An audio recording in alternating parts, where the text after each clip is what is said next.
Finding a seated position with the spine straight, allowing the breath to deepen, to become more subtle.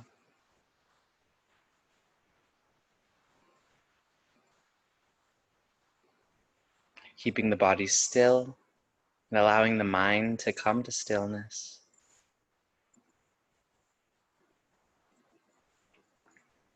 So that we may come into the heart space, to listen from this space, process what we are hearing from this space.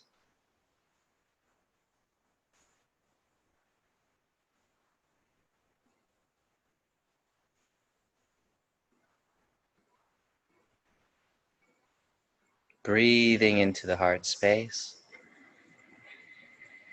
Shiv, put the spotlight on you. I'm muted. No, I'm muted. You can put the spotlight on you and put that the host. I'm not muted.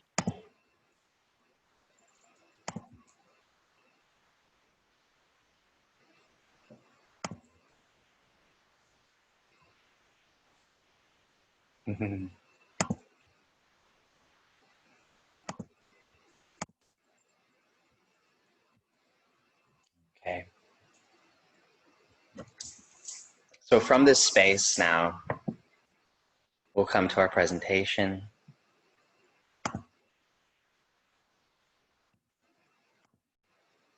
All right, I need you to make me the host again.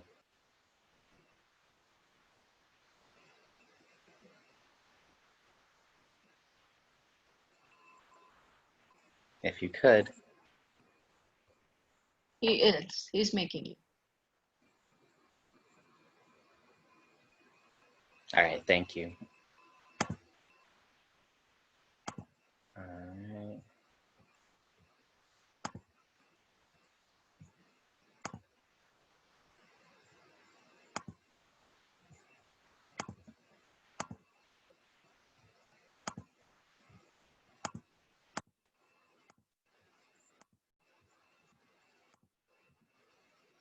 Okay, all set.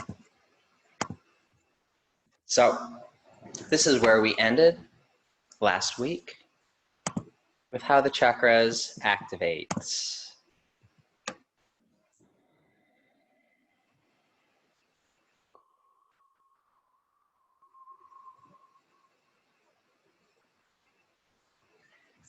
So we went over how to activate in a balanced manner, we must activate from the heart space.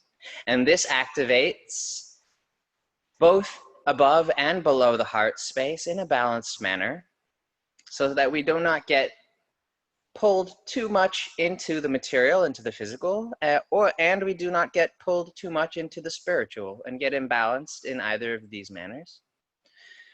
We went over the cymatics of how to visualize as the chakra system is expanding in order to find higher harmonic resonance patterns of the chakra field, and how the Earth Star chakra below the feet opens in order to balance, acting like a counterbalance, the chakras above the Sahasrara, these above the head, above the crown, in order to keep the system balanced in the heart space. So going on to our next. Through this activation process, in order to stabilize the frequency adjustment as we raise the frequency of the system in its totality, it's important to understand these two basic spiritual laws, one of which is called the law of karma, and this is a constantly evolving understanding of what love means and how to apply this to your life. And the next is an understanding of the law of attraction, which is an understanding of how to live your life from this space of love in order to manifest what it is that you want rather than manifesting what you do not want. So this is important to understand. if you want to be living a life with less suffering rather than a life with more suffering. So, an understanding of the law of karma means that our understanding of what love is constantly evolving and constantly shifting and coming to a higher degree of understanding of what this love really means. Part of this understanding of love is an understanding of space and time. And this leads to a higher understanding of what we call past lives or future lives, and understanding that really this way we talk about past lives and future lives is just one way of speaking about this, and it comes from an understanding and a language really that is still sort of locked into time and space. And when we get out of this language that locks us into space-time, into this matrix of understanding that we are our physical structure, and we get out of this language, we can understand that when we're actually talking about past lives and future lives, we're talking about lives that are existing all concurrently in the now. So we're not actually talking about anything that's existing in the past and not talking about anything that's existing in the future, because the past and the future do not actually really exist. The only thing that exists is right now. The present moment is the only thing that exists. And what exists from the past is existing right now as a memory. What exists in the future is existing right now in potentiality. So in that way, we can think of the past and the future as existing right now, but they don't actually exist in the past or in the future. The past exists right now in memory, and the future exists right now in potentiality. So this is important to understand, this language of talking about the past and the future, talking about past lives and future lives, while understanding that the past doesn't exist and the future doesn't exist, not in the way that we understand existence, at least. What we are doing when we are going into the past is we're using our third eye in order to visualize and create a subjective experience of the past using our memory of what is existing right now. So it can be sort of a memory of a trauma or an experience of the past that is existing right now, and we're going into that memory, and from that memory pulling an experience, a subjective experience in our own mind, going into the past. We're time traveling using our third eye into the past. That's actually what we're doing. We're time traveling into the past using the third eye, using our imagination, visualizing, using this memory as a gateway to the past. And what's important to understand about this is when we're changing these memories of the past, we are also changing the future potentialities of what exists in the future. And so we're changing the quantum field of what exists right now, not only changing the past, but changing the future by changing the present moment. And this is how karma works. So when we are changing our karma, we are changing the past and we are changing the future. And part of understanding this, and part of this understanding, this process of stepping into our full soul and stepping into our full empowerment of self, stepping out of this victim mentality and coming into the mentality that we are actually creating our own universe. We are creating our own experience. We are creating our own realities, taking responsibility for everything in our life. And in doing so, claiming the power of all of our past karma, claiming the power of all of our ancestors, and using the memory of our ancestors and all of our past lives in order to empower all of our decisions in the moment right now to make better decisions right now, in every moment. And this is the true understanding of the law of karma, and understanding of how to use unconditional love, the understanding that there is no good, there is no bad, there is only what is. Processing all karma, all past karma, all memory, all experience from this space of unconditional love, so that we can make these better decisions to bring about the best future possibility,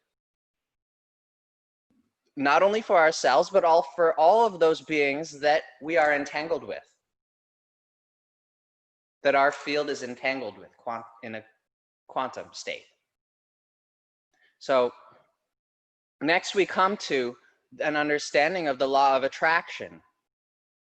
So once we understand the law of karma and how to use this unconditional love, how to find this unconditional love in order to process past karma, we must understand how, when we move into this space and we have actually processed our past karma, or we're maybe in the process of processing our past karma, because we can continue to manifest even while we're in the process of processing our karma.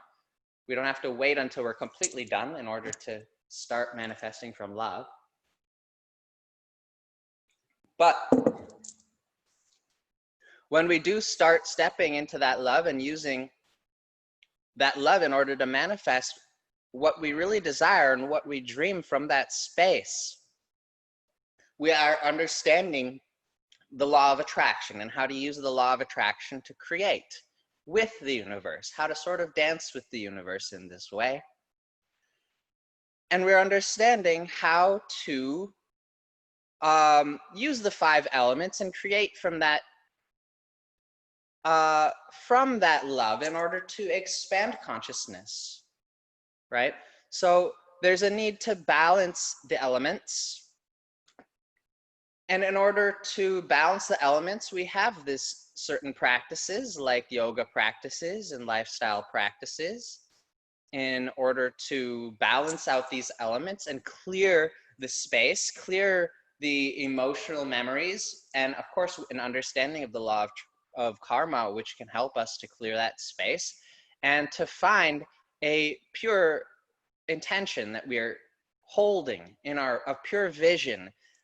Because if you cannot visualize what it is that you want to create in your third eye, in your imagination, what is it that you're creating? You don't really have an end goal. You don't have anything that you're creating. So you must be able to visualize this. And we must be able to visualize this by clearing the space and being able to control our own thoughts. When we can control our own thoughts, we can control our own reality. So we are creating an intention, or creating from this intention or this desire, this space that we're holding. Again, this is coming from our Vishuddha chakra, right? This is where we connect to this element of space, right? We're holding the intention in the third eye, holding the space in the Vishuddha, connecting to the element of air in the Anahata, in the heart. Feeding that intention with the element of fire from our Manipura. The energy, that pure attention, the energy, the pure energy from that fire. We have that creativity, that persistence that must come in order for us to be able to move like water, right? We can't always just move in a straight line. Sometimes we must figure out how to turn, to get around the barriers, right? This is where the creativity and the persistence comes. And this comes from our sacral, from the water energy, from the element of connecting to this water within us that flows into the spaces. It's not trapped ever. It always knows where to flow. This is the water within us, right? Then we have that element of earth, which is the action. That is that last step to take this and create this manifestation and this reality shift, right? When we're creating from an intention of love, we are using what's called white magic. And when we're creating from an intention of something that's not love, we're actually doing black magic. And often people are doing black magic all the time and we don't realize it. And that's when we're creating from an intention of really just wanting something for ourselves that is purely selfish. Or it might even be sacrificing yourself for someone else. And again, this is actually coming from possibly a selfish need, right? So we know we are coming from this intention of love when we are moving towards unity. And we know we are moving without an intention of love or from an intention of a more something that's contributing to fear when we are creating a separation or when we're acting from a fear, for acting from a fear of loss or creating a separation. So again, this is important to understand this difference between white and black magic, because when we're creating from white magic and from that intention of love, we're not creating any unresolved karma. But when we're creating from that black magic intention, an intention of fear, we may be creating some love for our own self in a way, but we're also creating unresolved karma that needs to be processed later. So this is creating trauma, essentially. It's important to understand this. Okay. So now, next we come to understanding language and understanding how to know when we're connecting, when we're getting connected, when we're getting disconnected, and how to shift the language of our own self-talk so that our language itself is bringing us to a higher frequency.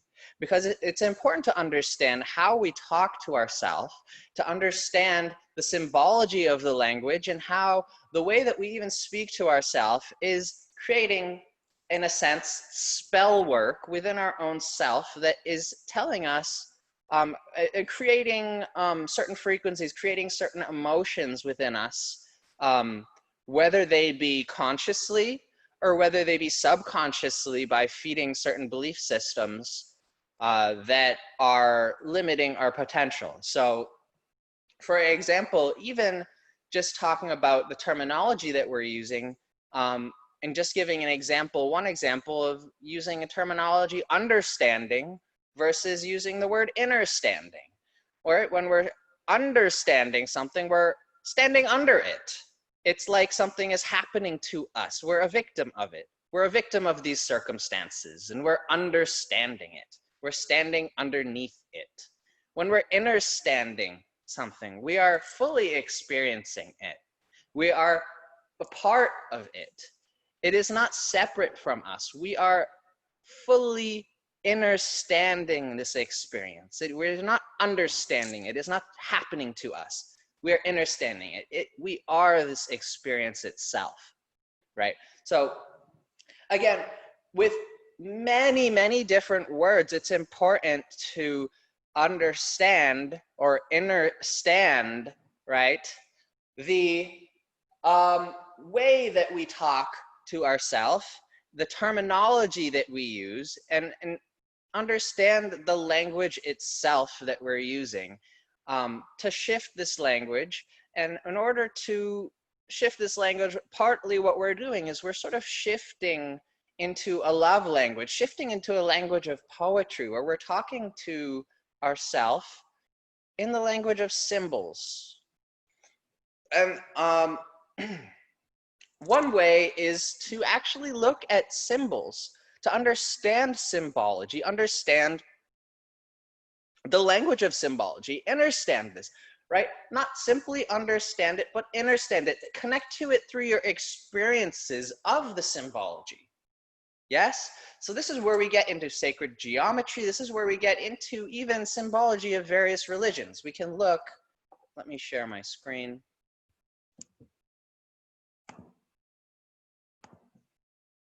We can look at various symbols from different religions, right? We have Hinduism here, right? This is Durga, right? We have a picture of this. Of course, this is a picture of an energy, Durga. This is not a woman with many arms. This is not what Durga looks like. She's not a human being. But she is an energy. And this symbol is here to remind us of what this energy represents. Sort of like one way of seeing God.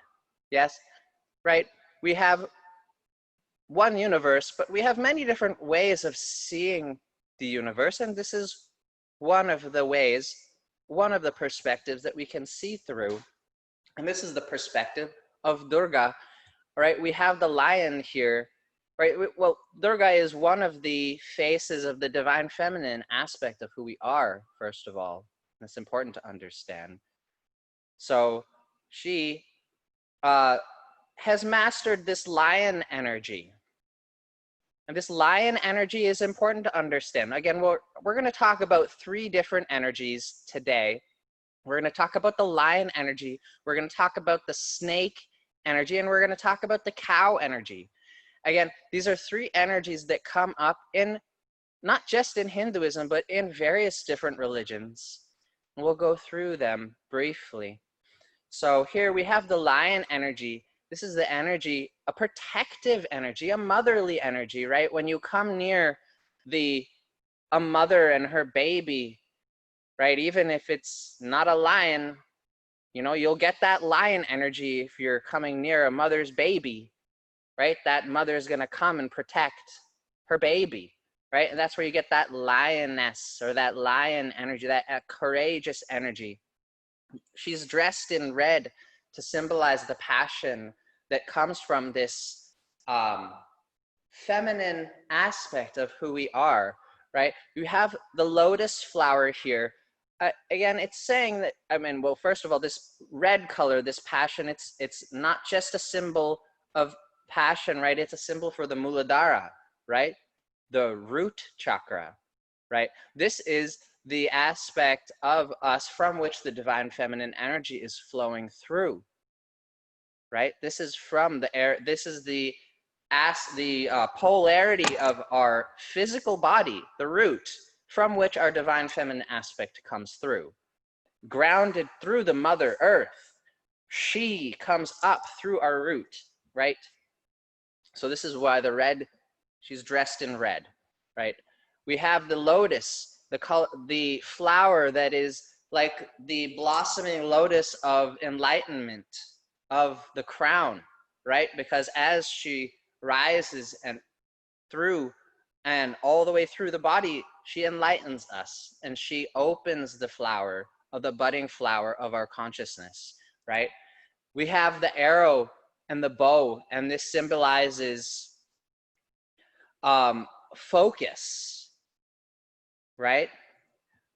The focused energy, also of which the trident symbolizes.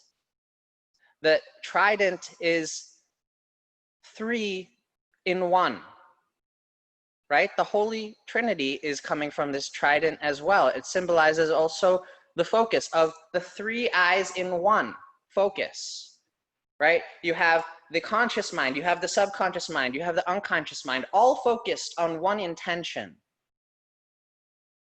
That's powerful.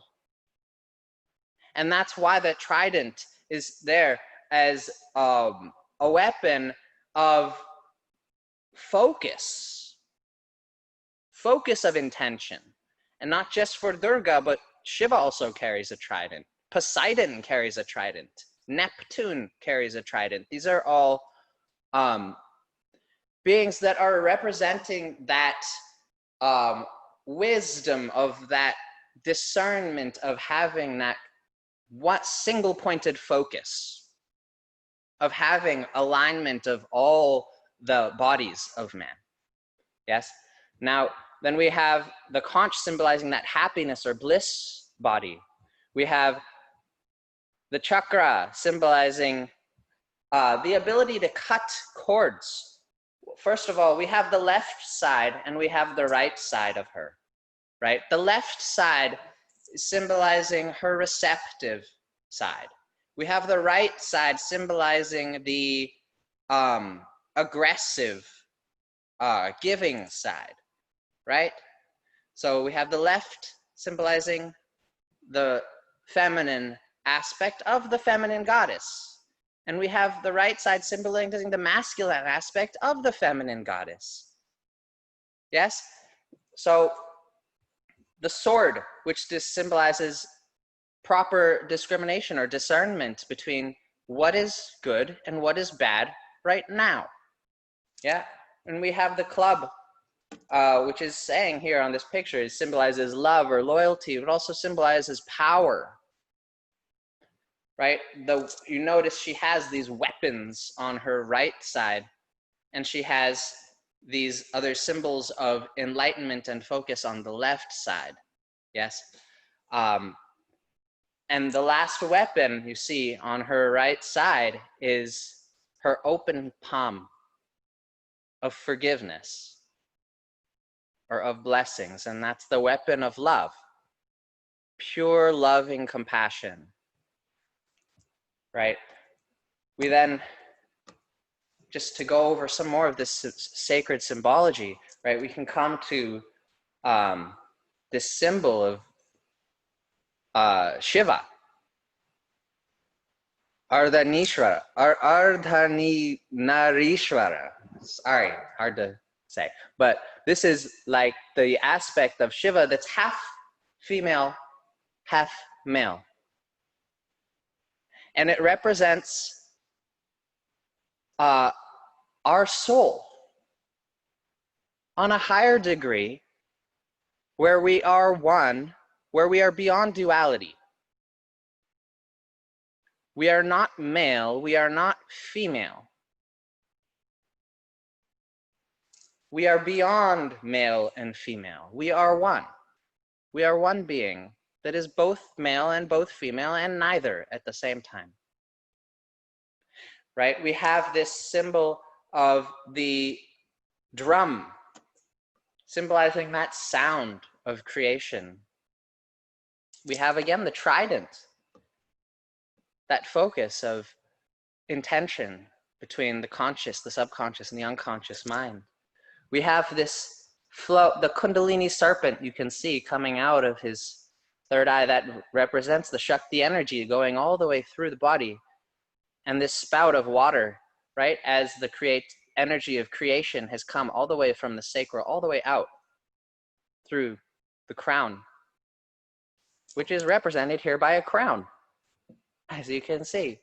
And the lotus flower. Here we have the energy of the lion, right, which is that, again, protective, motherly energy, and the energy of the cow here, which is what? The energy that always gives more than it takes. That's what the energy of the cow represents. That energy of the peaceful energy that always gives more love than it takes. That's why the cow always gives milk, and why the cow is so sacred. Right? There's a lot more in this picture. We'll go again to a few other religions. We have the Egyptian religion, where, here, let's open up a picture.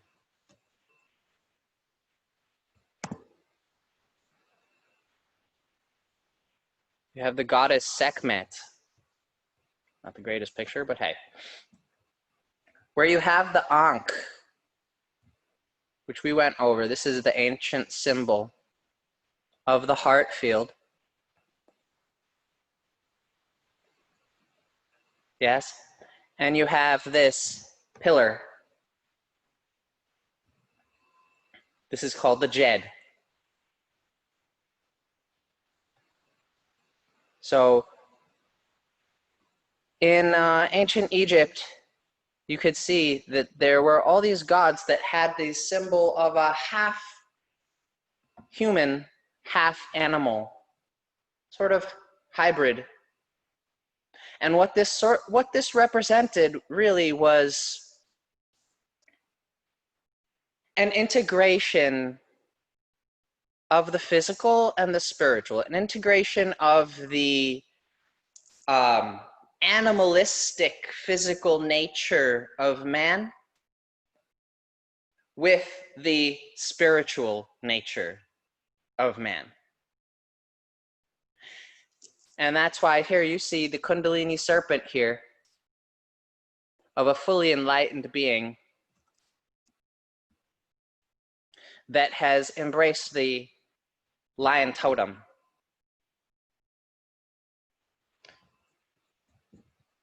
Known as Sekhmet. And then you have here the goddess Hathor, representing, again, a half cow and half woman. Here, let me see if I can get a better.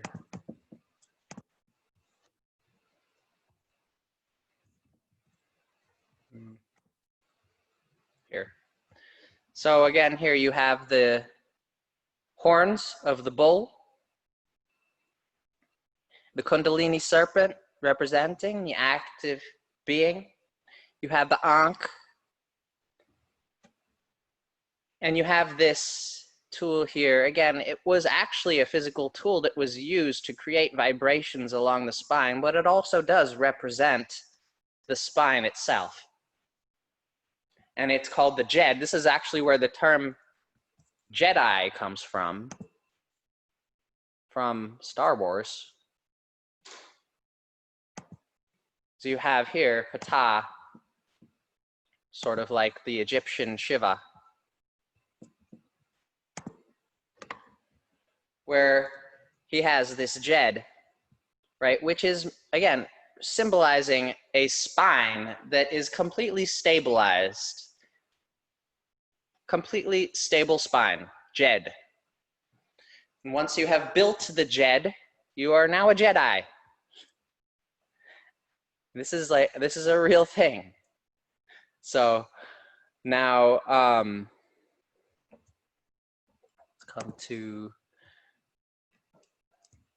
you can see in the Aztec religion, again, we have the symbol of the eagle and the snake. So the eagle is eating the snake on the cactus. You have, right, well, we coming back to Ptah from Egypt, his symbol, his symbol is a bird.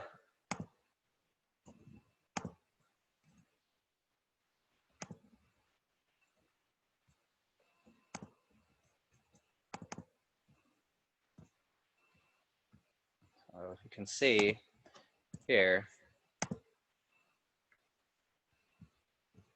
his symbol was the bird. And this bird, again, represents what the flying being, like the sky. Yes? So you have the sky god representing the masculine nature of God. And you have the snake or the lion representing this feminine nature of God.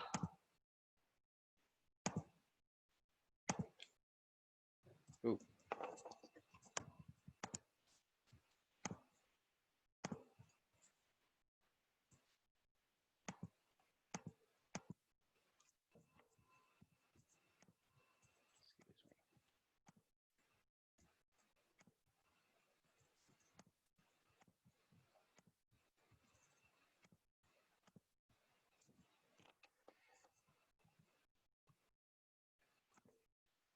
So you have the Aztec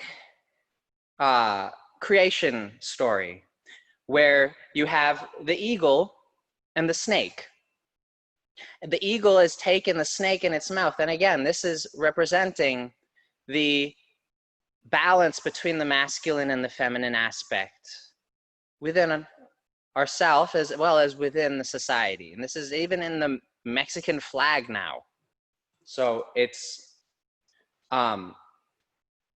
actually representing a much deeper story, a creation myth. And this goes all the way back to the creation of the Aztecs. Again, and now you have, even in the Bible, you have the creation story of Genesis, where you have the snake representing this feminine aspect of the universe that comes in as sort of almost a temptation, right? Which must then be balanced by the wisdom of that opposite polarity of the masculine, the wisdom to make the appropriate decisions and not get sidetracked by the power or the knowledge that the snake gives. Yes. That temptation. You can even look into knowledge of spirit animals, looking at the snake and the cow and the lion. I'm just going to move on from here, though. I'll see if we have any questions before we go further into how to connect here. Do you have any questions?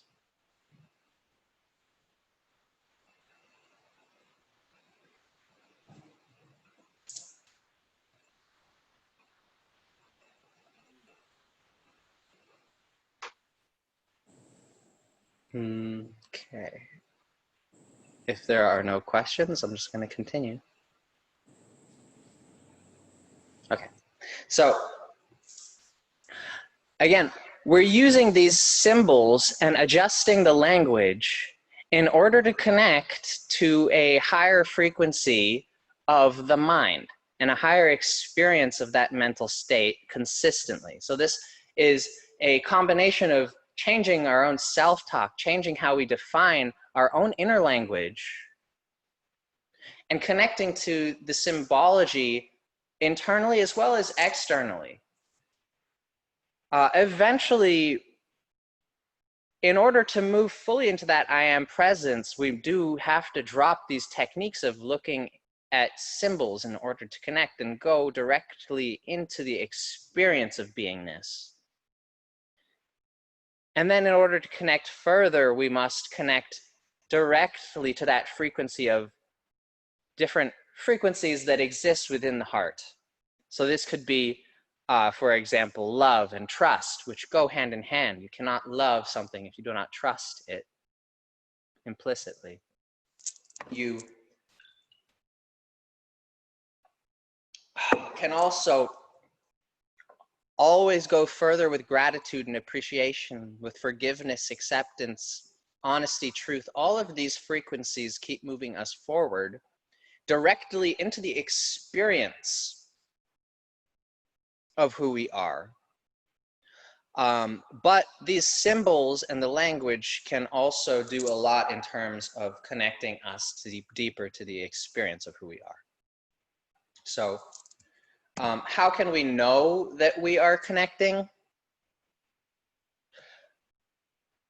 We experience it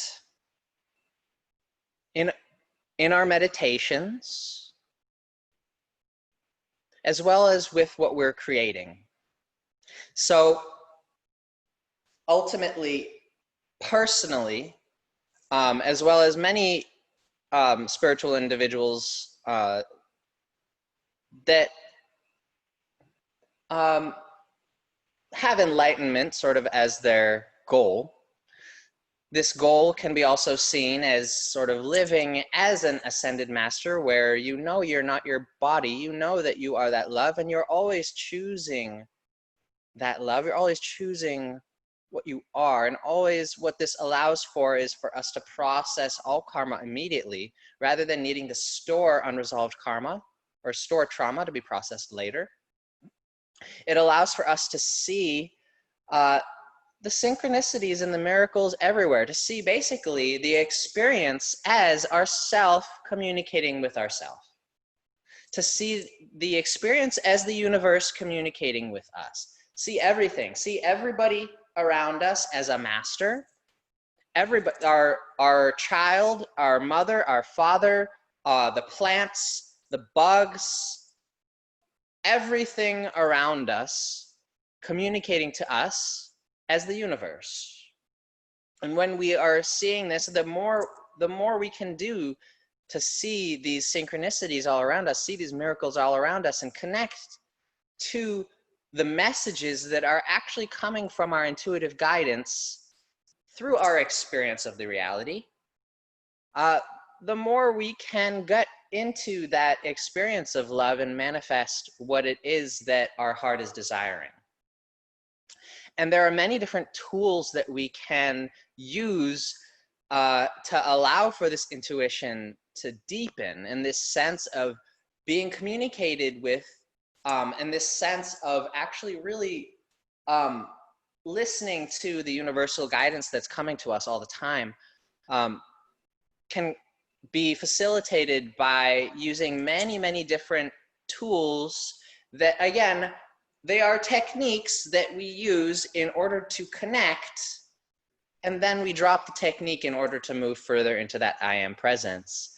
But I do believe personally that using these techniques can be very, very helpful, and they can be anything from numerology to astrology to the tarot to understanding totems and spirit guides, interacting with ascended masters and angels, different faces of God, archetypes. Anything that helps to see the connections everywhere, what connects all of us, right? Anything that can help in seeing these connections everywhere, seeing the messages that are there all around us, that can help us to have this faith, to choose to see these miracles, to see these synchronicities, rather than just believing and writing things off as coincidence. Shiv, Naveen has a question. Okay. Anything that we can do to do that can help us to connect to this intuition and connect to a deeper space of meditation and open the heart. So, yeah, please let's Naveen, you speak get up. to the questions. Oh yeah, I was just saying, does beingness or stillness mean no thoughts? Yeah, the beingness is something that goes beyond thought. Yeah. So the thoughts are something that your beingness can help you to pull in into your experience, but your beingness is more coming from really who you are than your thoughts. It's closer to who you are. So in meditation, do you try to stop your thoughts? You don't have to really try and stop your thoughts. You just change your focus of attention. So whatever you put your attention on, you're going to be feeding energy into. If you're putting your attention on your thoughts, you're going to be feeding energy into your thoughts. So if you put your attention on something that's not your thoughts, you're going to be feeding that. So for example, you can put your attention on the feeling of being grateful, and that feeling itself will get stronger, right? So, I mean, essentially, in your meditation, whatever you put attention on will grow, whether that be your thoughts or anything else.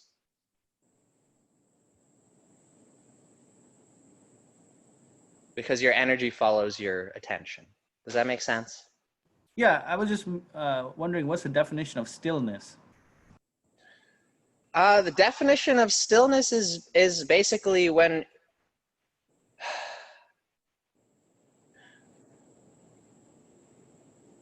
your focus of attention is not on your thoughts anymore, it's on your pure beingness.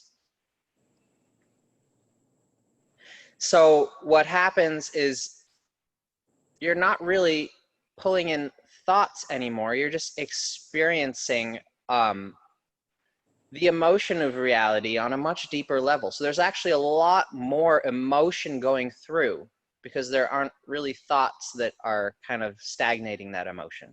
Does that make sense? Yeah, thank you.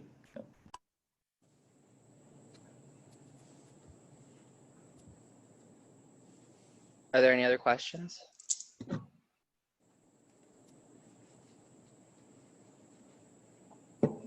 So Shiv. So like what happens is Oh. when you go really deep into that beingness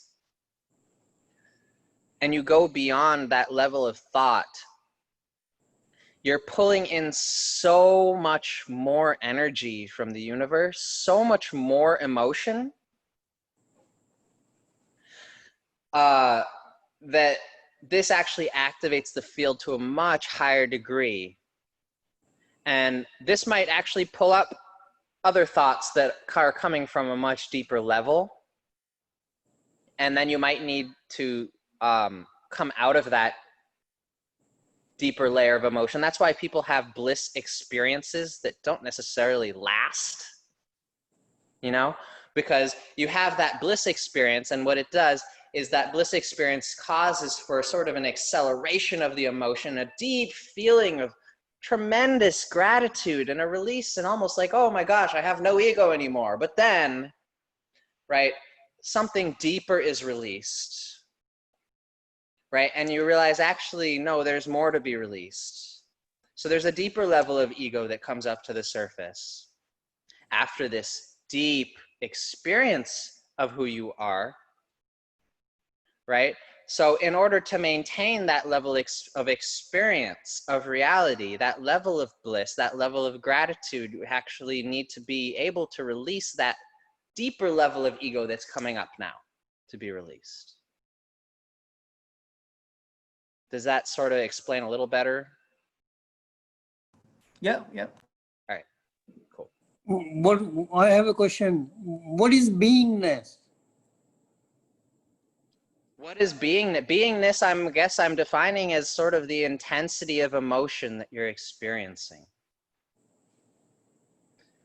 And that can be a bad emotion or it can be a good emotion. It doesn't really matter. It's sort of just the intensity of emotion that you're experiencing is defining, I guess, your beingness. And what you can note is your intensity of beingness is like, for example, when someone with a really strong intensity of beingness walks into the room, everybody feels it. Yes?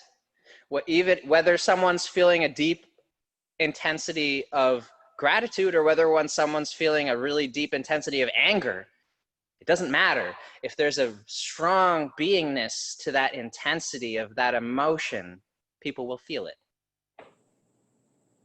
Does that make sense? So I guess I'm defining beingness as the intensity of emotion flowing through the body. Okay.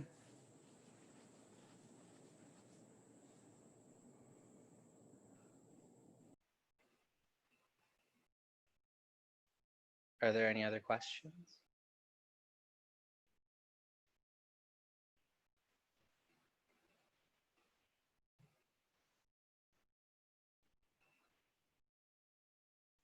Okay. Well, I would like to get to some of the next stuff. I guess I can start, but I don't think I'm going to be able to get through all of this in the next 10 minutes. So I can start with a little bit if there are no other questions. But we'll probably have to get to most of this next time. Now, what I'm going to be doing in the next many slides is just going through some of these methodologies, from numerology to astrology to various other methodologies, and I'm just going to be making lots of connections. And that's it. Now, it may not make a tremendous amount of sense at first, but just listen and allow for the connections to come and just feel through them. And you don't have to believe anything. So I'm not asking for anybody to believe anything. Just see these connections if you can. If you can't, that's okay. Know that this is a practice. Making these connections is a practice, and it just helps with developing one's intuitive capabilities to be able to see and make these connections between the language, between the symbols, between numbers, between everything. So we can get a little bit into numerology. Again, which I want to stress is a practice. It's not a belief. So this is important to understand that it's a practice and not a belief. To say that, well, you have to understand the difference between actually getting a message from the universe and sort of our ego wanting for a message to come in from the universe Shiv, and looking for a particular can I message. interrupt for 1 second? Yeah, please. There is a lion meaning. That's what is showing on the slide. Is that what you want it to be? Oh. Thank you.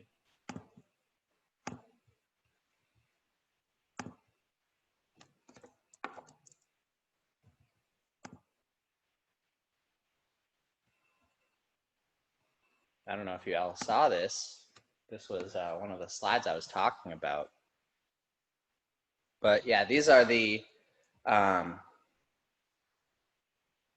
ways of connecting to one's intuition that I wanted to go into. Again, we have numerology, astrology, tarot, various ways of connecting to intuition and making connections between things in order to allow for a higher degree of faith. So yes, we have numerology, again, which I want to stress is a practice. It's not a belief. So again, we can be looking for messages from the level of our ego and also almost be trying to create intuitive messages. And we have to understand the difference between, you know, like looking for a message from the level of our ego and actually receiving a message intuitively at an appropriate timing, because these messages come in when we're not looking for them. When we're not actively looking for them, that's when the messages actually come. We have to be open to receive the messages. We can't actually be creating these messages consciously from the level of the ego. Otherwise, really all we're doing is deluding ourselves into believing what we want to believe. And that's also possible. So you have to have a certain level of discernment, all right, where you can tell the difference between a message that's coming from your ego and a message that's actually coming from the universe. And this is where the practice comes into play. And that's, again, just discernment in general, and how we have to always be telling the difference between whether a message is coming from our intuition and whether our message is coming from our ego. But when we're looking at numerology, that's definitely one of the things we have to look out for is, are we creating a message that we want to believe, or are we actually receiving a message from the universe? So this is something you have to feel into, and you have to have a certain level of honesty with yourself, and a certain, a certain level of honesty and discernment with yourself to be able to really tell whether this is a message that's coming from the universe, or again, whether this is a message that's coming from your ego. So we start off in numerology with understanding the numbers 0 through 9.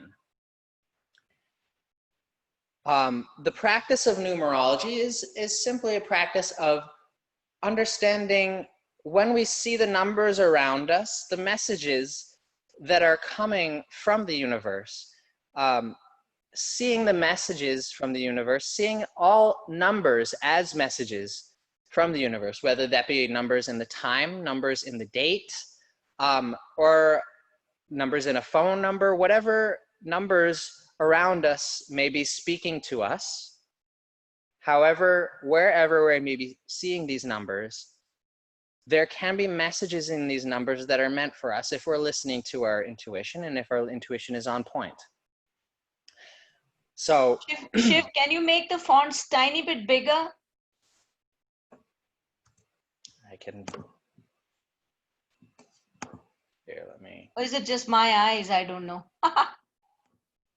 I'll just divide it up. These are very small.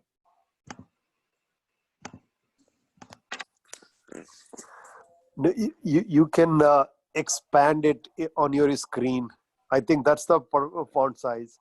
Oh, I see. Oh, I see. That's what I was doing. I Oh, I expanded see. it to read. Okay, okay. I'll try that. Okay, Shiv. Yeah. That's Well, I just divided expand. it up. Now I No, can you read go better. ahead. I think it's okay. Okay. Okay. And the other question somebody had, actually Praveen has, what is the connection between this and the chakras?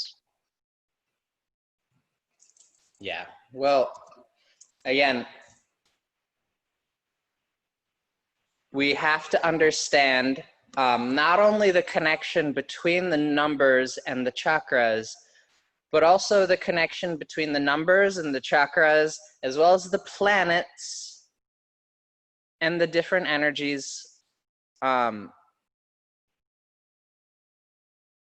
are coming astrologically. So there are connections between all of these various sources of information.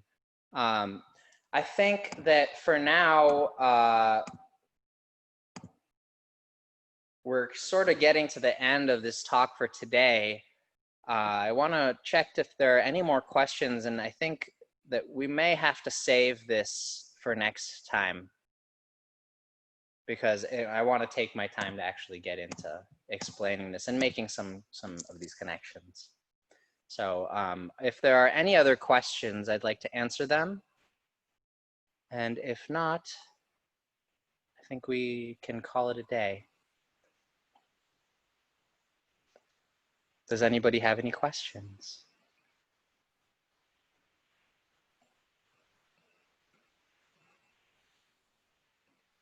I know it's a lot of information, and it may not all seem like it's coming in any particular order, but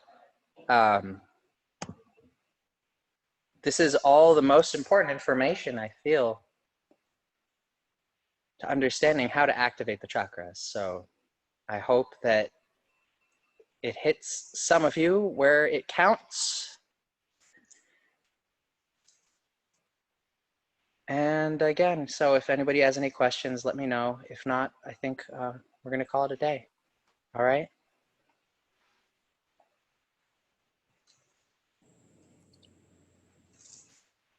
All right. Well, thank you all so much. I hope you enjoyed this and learned something. Thank you, Shiv. Thank you. Did we have any other questions I didn't answer? What are the 5 elements? No, I think No. I got 4. Did you get that? I got 4 of them. So we have the element of earth, we have water, we have fire, we have air, and then we have space. Oh. The Bhumi Mangalam song, that includes all those elements. Yeah, today's was a little tough, in terms of understanding, I think. I don't know whether other people found it easy, but Jitain? Yeah, it was certainly interesting. You got to have a lot of background. I have some background, and Yeah. that's why, like even defining being is a very big concept. Yes, yes. I mean, the word doesn't mean anything. You have to somehow experience that. Yes. And what it is, there are a lot of people use that word being, but I don't know how many people have experienced that. Yeah, I don't understand that language, I'm learning. Yeah, I mean, I see it as sort of just an intensity of living life. So your beingness sort of defines the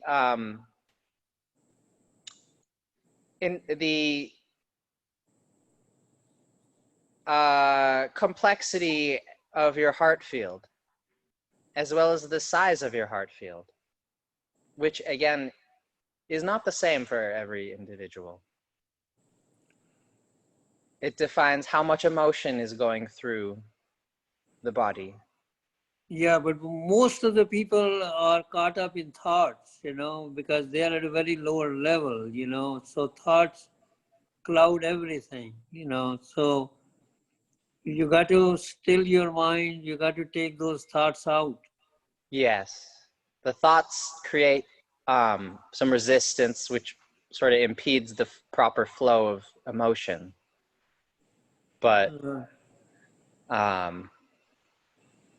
But that can be slowed. that can be changed. It's tough though.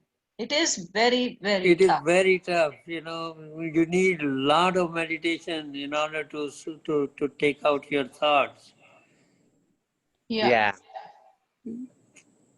It's it's definitely not easy. It is sort of simple, but it's not easy. Yes. Well, have seen. the process is simple, but it's not easy to realize that. Yes, yes. Exactly.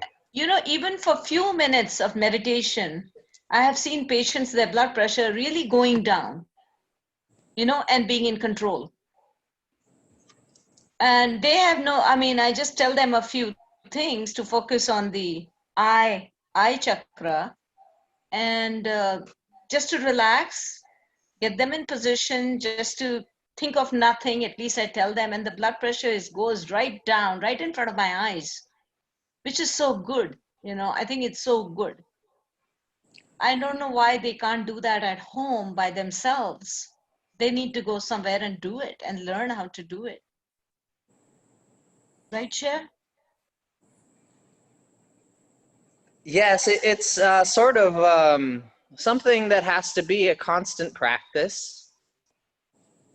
The meditation is there to sort of focus on that spiritual aspect, you know, and then you have things like exercise to focus more on the physical aspect, you know, and then you have your whole life that's in the middle. You know, so everything sort of requires some attention. Yeah. Everything that's not just on the extremes, not just with the meditation and the sort of the sitting in the stillness, not just with that extreme exercise or extreme work of sorts, but everything that's in the middle, the whole life needs to be addressed, and the whole way of using the mind, the whole belief structure, everything needs to shift in order for the whole vibration to shift. But once it does,